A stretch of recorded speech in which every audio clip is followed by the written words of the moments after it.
Hello students, in previous video I taught you the rule of noun clause and especially the rule of that. Today I will teach you the remaining part of noun clause and its other two rules. First, I want to revise the rule of that what I taught you in previous video. I taught you in previous video when and how we will use that conjunction and how we will add the sentence by using that.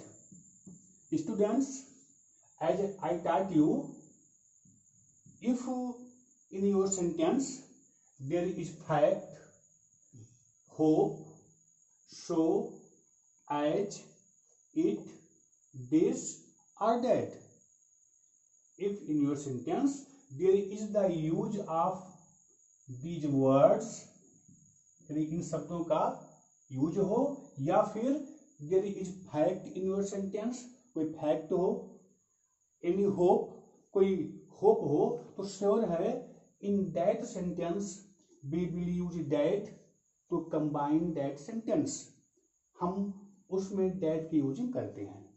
Now one more example I want to present before you, ताकि आपके doubts clear हो जाएं. देखिए, I have already written an example. The sentence is I shall be back on Sunday, I believe this. ये आपका sentence है and you have to combine the sentence in complex sentence.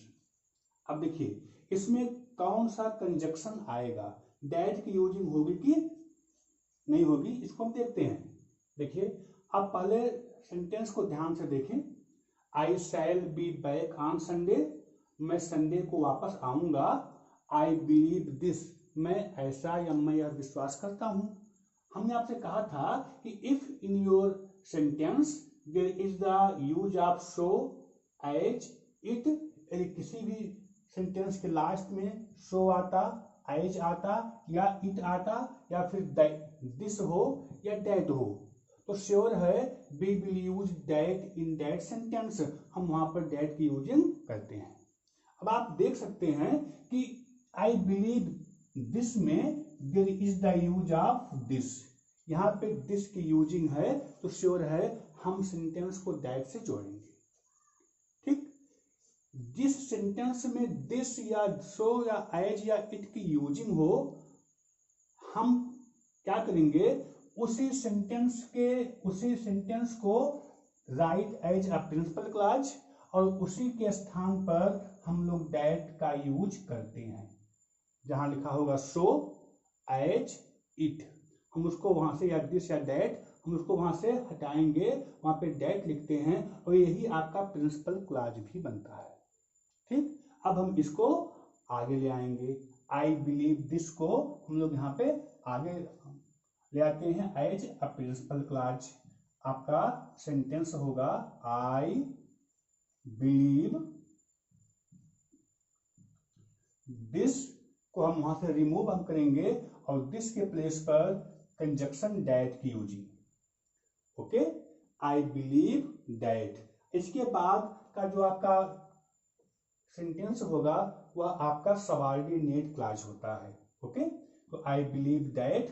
अब जो believe है, अब हम उसी को आगे ऐड हम कर देंगे एज सबऑर्डिनेट क्लॉज के रूप में. क्या था कि I shall be back on Sunday, I shall be back on Sunday. Okay, I believe that, मैं विश्वास करता हूं कि I shall be back on Sunday, कि मैं संडे को वापस आ जाऊंगा. Now your sentence is in complex sentence. ये तो था revision of the first rule कि हम दैट से सेंटेंस को कब जोड़ते हैं और कैसे हम जोड़ते हैं. ठीक, now today I will teach you its remaining other rules. The first rule is case in opposition. I have taught you that rule in simple sentence. When I was teaching you simple sentence, in that sentence I taught you कि how we will use case in opposition. आपको याद होगा कि जब sentence दो थे, किसी एक सेंटेंस में किसी एक नाउन की एक्सप्लेन दूसरे में हुई थी, याद है ना?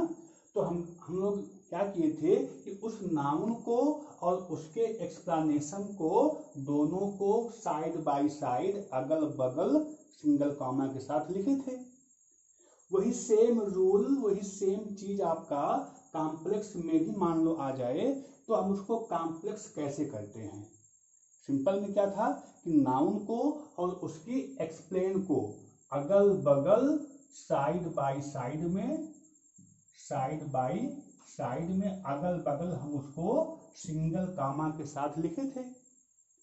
लेकिन अगर वही सेम सेंटेंस आपके कॉम्प्लेक्स में आ जाए तो हम उसका जो है कॉम्प्लेक्स सेंटेंस कैसे करते हैं, केस इन अपोजिशन का रूल देखते हैं हम लोग. सेम आपका है. इसमें भी क्या होगा कि इसमें भी एक नाउन का एक्सप्लेनेशन किसी दूसरे वाले सेंटेंस में या पहले वाले में उसका एक्सप्लेन होगा. हम लोग वही सेम रूल करेंगे अडॉप्ट कि हम लोग फिर वही उस नाउन को और उसकी एक्सप्लेनेशन को, उस नाउन को और उसकी एक्सप्लेनेशन को अभी भी हम लोग साइड बाय साइड अगल बगल लिखेंगे. बट कंडीशन ये है कि अब हम इस नाउन और इस एक्सप्लेन के बीच में एक कंजक्शन का यूज करेंगे. यही आपको काम करना है. अब अभी हम लोग उस नाउन को और उसकी एक्सप्लेन को अगल बगल साइड बाय साइड हम लिखेंगे, लेकिन कामा के स्थान पर क्या जाएगा, यूज ऑफ कंजक्शन. अब ये क्या आएगा, क्योंकि हम लोग यहाँ पर डैट का ही रूल हम लोग पढ़ रहे हैं, तो डैट ही आएगा. ये क्या आएगा, ये नाउन कौन सी नाउन है और उसका एक्सप्लेन क्या है, ये उसके ऊपर डिपेंड करता है. लिविंग है, नॉन लिविंग है, कैसे क्या है, इसी के यहाँ पे अकॉर्डिंग आता है आपका कंजक्शन. ठीक, तो अब देखिए ये आपका है sentence, Gandhi ji was shot dead. Gandhi ji को गोली मार दी गई थी. द न्यूज, ये खबर, spread all over the country, ये खबर पूरे देश में फैल गई. अब देखो आप यहाँ पे कि केस इन अपोजिशन का रूल अडॉप्ट होगा, फॉलो होगा कि नहीं होगा. यहाँ देखो किसी नाउन की कोई एक्सप्लेन है कि नहीं है. Gandhi ji was shot dead, Gandhi ji को गोली मार दी गई थी. द न्यूज, ये खबर, spread all over the country, ये खबर पूरे देश में फैल गई. न्यूज, न्यूज क्या थी, न्यूज क्या था, न्यूज का इसमें एक एक्सप्लेन है. न्यूज क्या था, न्यूज ये था कि गांधी जी को गोली मार दी गई. ये नाउन है, ये उसकी एक्सप्लेनेशन है. ठीक, तो ऐसे क्या, जब कोई एक नाउन हो और उसका एक्सप्लेन, जैसे मैंने मानो लिखा होता कि रामचंद्र जी, यहां होता लिखा कि किंग ऑफ अयोध्या, तो Ramchandra ji noun, king of Ayodhya उसका एक्सप्लेन. ओके, उसी तरह से जब कोई एक नाउन का कोई होगा एक्सप्लेन, तो हम दोनों को साइड बाय साइड अगल बगल लिखते हैं, लेकिन एक कंजक्शन के साथ. अब हम लोग पहले लिखते हैं नाउन. जिस नाउन की व्याख्या है, हम पहले उस लिखते हैं नाउन को. न्यूज, न्यूज क्या था कि गांधी जी को गोली मार दी गई. ठीक, अब हम पहले लिखते हैं नाउन. क्या आपका है noun, the news, the news, your noun हो गया. अब इसके तुरंत अपोजिशन में, इसके तुरंत बगल में इसका एक्सप्लेन. क्या है इसका एक्सप्लेन, क्या है न्यूज, न्यूज ये है कि गांधी जी को गोली मार दी गई थी. अब इसके बगल इसका हम लोग एक्सप्लेन लिखते तो हैं, बट कंजक्शन के साथ, क्योंकि न्यूज है, लाइफलेस है, इसलिए there we will use conjunction that. That ना, इस नाउन और उस एक्सप्लेन के बीच में क्या आएगा, हम लोग दैट लिखते हैं, कंजक्शन. अब आपका सेंटेंस कॉम्प्लेक्स हो गया.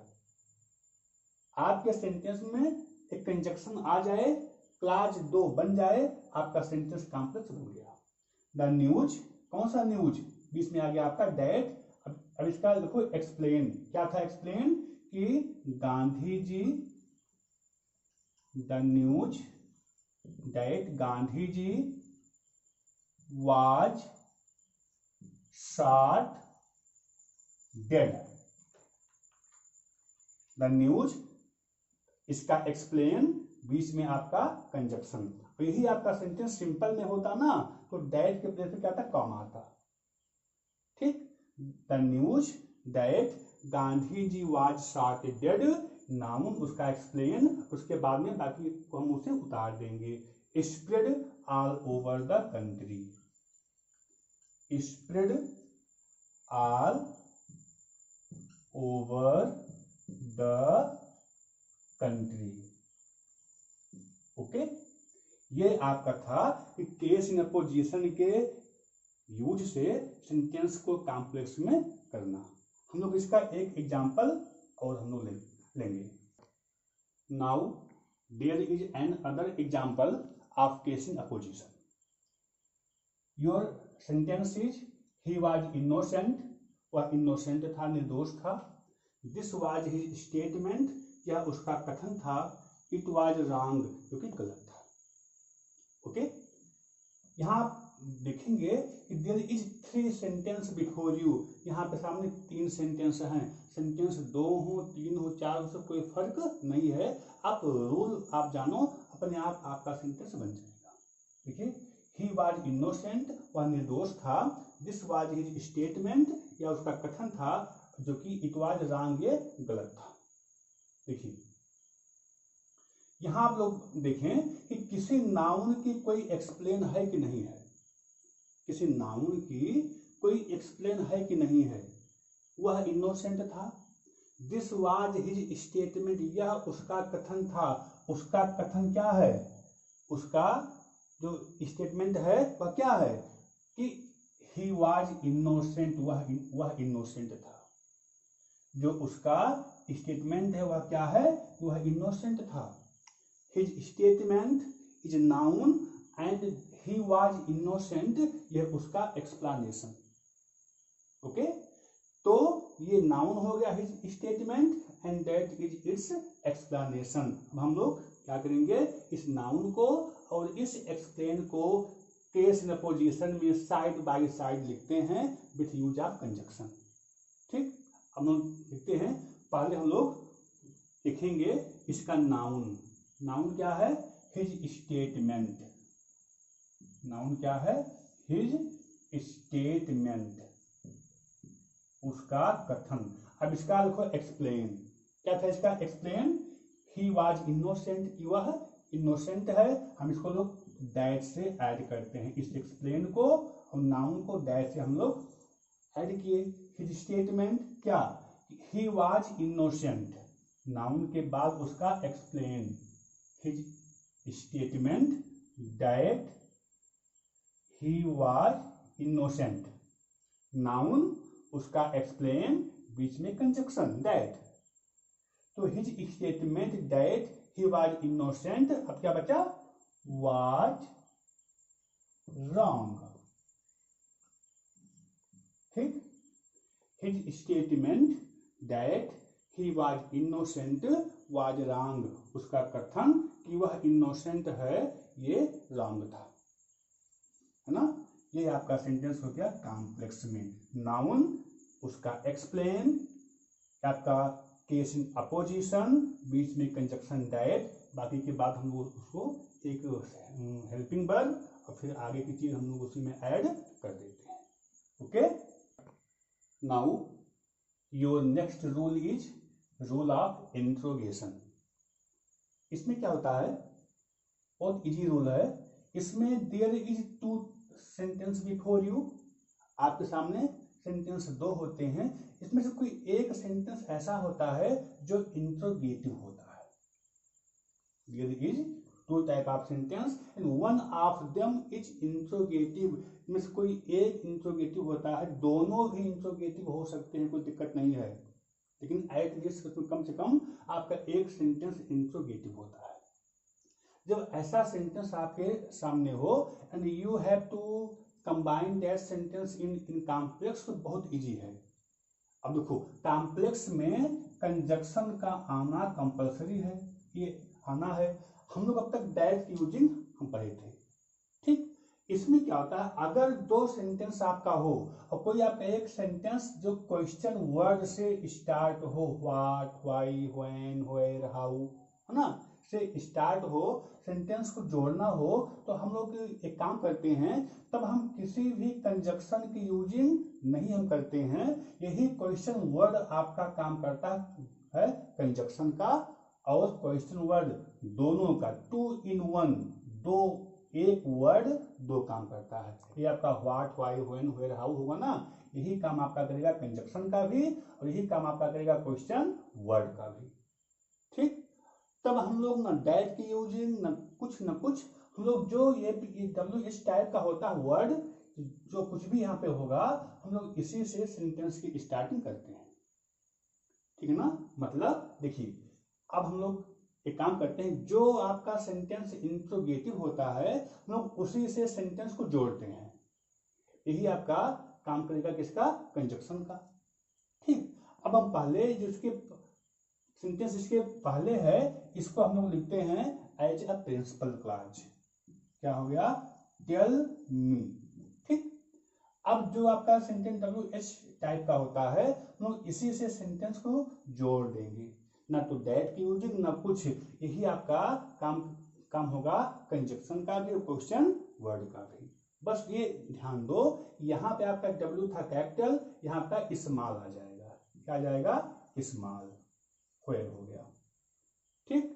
अब ये एक साथ इसमें कि अपने आप छिपा है कि कहाँ, है ना। अगर ध्यान दो कभी भी क्वेश्चन वर्ड बीच में आता है, कभी भी चाहे what, why, where, when, how, अगर बीच में आता है ना तो उसमें हमेशा कि अपने आप इसमें छिपा होता है, कि कहाँ, कि कैसे, कि कब। अगर बीच में आ गया तब, पहले आएगा तब नहीं, अगर बीच में आता है तो उसमें हमेशा कि अपने आप छिपा होता है।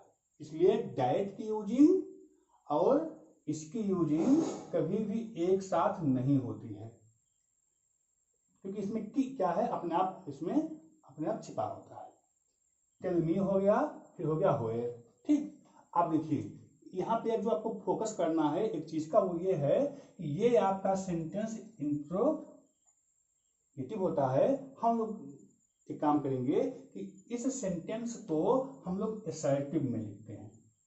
क्या करेंगे, इसको हम लोग लिखते हैं असर्टिव में, मतलब ये जो हेल्पिंग वर्ब है फिर आपका सब्जेक्ट है, जिस टेंस में है ये इसी का असर्टिव, इसका असर्टिव में हम लोग लिखते हैं।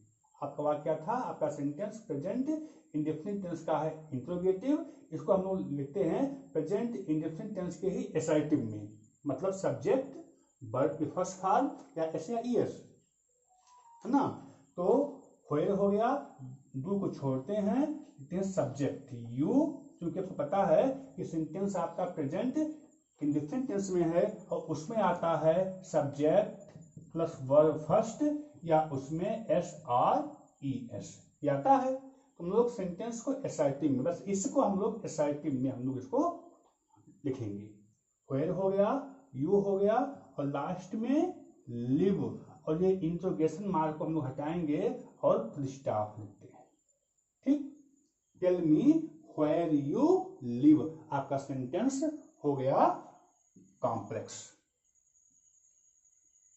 One more example of interrogative, will he come, I do not know, क्या वह आएगा, आई डू नॉट नो।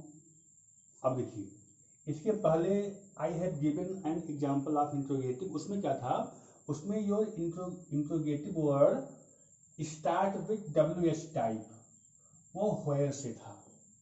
इसमें क्या है, इसमें your sentence is interrogative but it start with helping verb. ये किससे स्टार्ट है, ये हेल्पिंग वर्ब से स्टार्ट है, विल से स्टार्ट है। तो there is two type of interrogative, one start from WH type and another start with helping verb. अब मान लो कि दो सेंटेंस हो, इसमें कोई एक वर्ड, एक आपका सेंटेंस इंट्रोगेटिव हो और हेल्पिंग वर्ब से स्टार्ट हो, तो इसका हम लोग कॉम्प्लेक्स कैसे हम करते हैं, बहुत हम लोग इसको देखते हैं अच्छे से।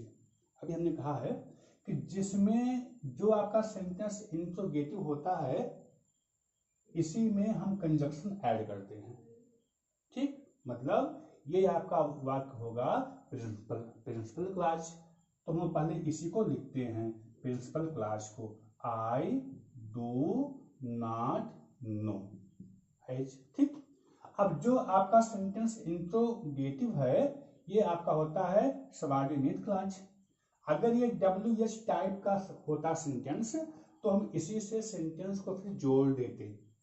ठीक, लेकिन ये आपका किससे है, ये आपका हेल्पिंग वर्ब से स्टार्ट है, तो इसलिए क्या होता है, बस यही आपको एक ध्यान देना है कि अगर आपका सेंटेंस हेल्पिंग वर्ब से स्टार्ट हो रहा हो, चाहे यहाँ पे विल हो, शैल हो, is, am, are, was, were, can, could, do, did, चाहे जो कुछ भी हो, हैज, हैव, हैड, चाहे जो कुछ भी हो ना, तब यहाँ पे आएगा इफ या व्हेदर कंजक्शन, हम इससे सेंटेंस को ऐड करते हैं, like your indirect, direct and indirect. Okay, आपका सेंटेंस कॉम्प्लेक्स में यदि एक आपका सेंटेंस इंट्रोगेटिव है, कॉम्प्लेक्स आपका है करना, और सेंटेंस आपका हेल्पिंग वर्ब से स्टार्ट हो रहा हो, तब हम लोग इफ या व्हेदर से सेंटेंस को जोड़ते हैं, और हिंदी में इसका अर्थ क्या होता है कि क्या, क्या होता है कि क्या होता है। ठीक है ना, अब हम लोग इसी से सेंटेंस को ऐड करेंगे, क्या होगा आपका, I do not know if or whether. अब इस सेंटेंस को बिल्कुल हम लोग असर्टिव में लिखते हैं, क्या करेंगे, असर्टिव में, मतलब पहले सब्जेक्ट बाद में helping verb. I do not know if या व्हेदर, सब्जेक्ट ही, इसके बाद helping verb he will come, और लास्ट में आपका होगा फुल स्टॉप, है ना। Your sentence is in complex, बहुत इजी है। अगर WH से स्टार्ट हो तो उसी को लिखते हैं एज अ कंजक्शन, और अगर हेल्पिंग वर्ब से स्टार्ट हो तो इफ या व्हेदर, और अगर आपका सेंटेंस होता है आपका असर्टिव सेंटेंस। ये आपका था इंट्रोगेशन का रूल। हम लोग इसका एक रूल इसका और देखते हैं, कुछ अलग टाइप का है, हम लोग उसको देखते हैं। स्टूडेंट्स देखिए, sometimes there is two type of sentence, और इसमें आपका सेंटेंस ना तो फैक्ट होता है, ना तो शो एज आता है, ना इट आता है, ना दिस या दैट आता है। फिर भी सेंटेंस को आपको कॉम्प्लेक्स में हम करते हैं, तो यहाँ पे ना तो शो एज इट है, ना आपका WH टाइप का है ना। तब हम सेंटेंस को कैसे हम जोड़ते हैं, काफी इजी होता है। देखिए ध्यान दो, अगर कभी भी दो सेंटेंस ऐसे हैं और किसी भी सेंटेंस में रीजन लिख के आया हो, रीजन कारण, या कारण रीजन उसमें दिया गया हो, आपके वाक्य में रीजन लिख के आया हो, कारण या कारण दिया गया हो, तब हम क्या करते हैं, हम कॉम्प्लेक्स को करने के लिए सेंटेंस को व्हाई से ऐड करते हैं। व्हाई मतलब पता है ना, व्हाई मतलब रीजन, व्हाई मीन्स रीजन।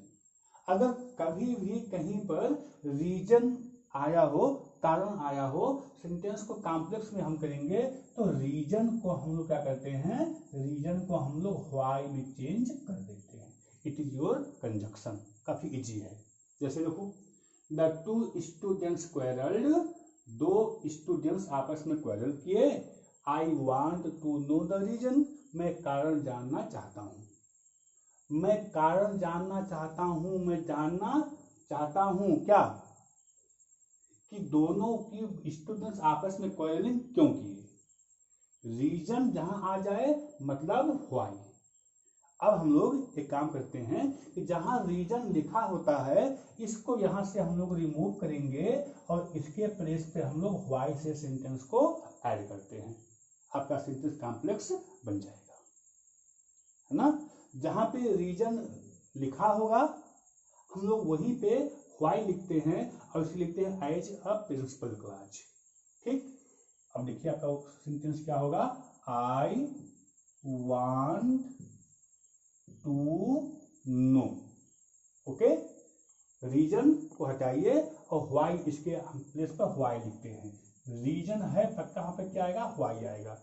इसमें कि अपने आप क्या है, छिपा है कि क्यों। ओके, इसको हटाओ और क्या आ गया, व्हाई आ गया। अब बाकी जो आपका मेन आपका है रीजन, इसको इसी के आगे ऐड कर दो। तो I want to know why the two students, why the two students quarreled. I want to know why the two students quarreled. Your sentence is in complex. ऐसे जब कभी भी दो सेंटेंस दिया हो तब उसको हिंदी में भी थोड़ा सा ऐड कर लो, ताकि कौन सा इसमें आपका सेंस आएगा, कंजक्शन आएगा, पूरी बात अपने आप क्लियर हो जाएगी। तो रीजन लिखा हो या छिपा हो, आप उसको व्हाई से ऐड करोगे। There is one other sentence before you.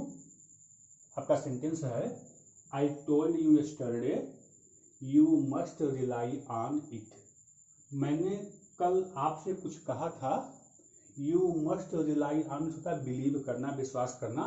You must rely on it, आपको उस पर विश्वास करना चाहिए। ठीक, देखो यहाँ पे कंजक्शन क्या आएगा और ध्यान से आपको देखना है, वो ध्यान से, है ना। ये कुछ अलग से आपके रूल्स, ये आपके एग्जाम्स में आते भी हैं। तो आई टोल्ड यू यस्टरडे, मैंने कल आपसे कहा था, कुछ कहा था आपसे। You must rely on it, आपको उस पर विश्वास करना चाहिए।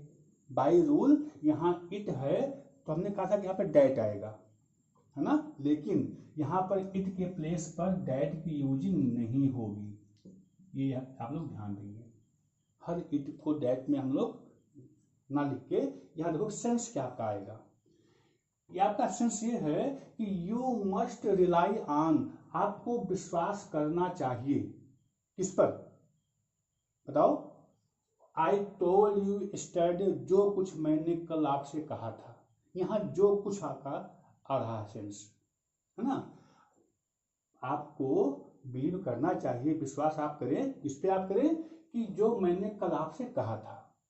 ओके, तो यहाँ पर देखिए कभी कभी क्या होता है कि जब कहीं पर भी सेंटेंस में आपका सेंस जो कुछ से आए, किससे आए, जो कुछ, तब हम लोग क्या करते हैं, हम लोग व्हाट से सेंटेंस को ऐड करते हैं। व्हाट होता है जो कुछ, व्हाट मीन्स क्या भी होता है और व्हाट मीन्स जो कुछ भी होता है।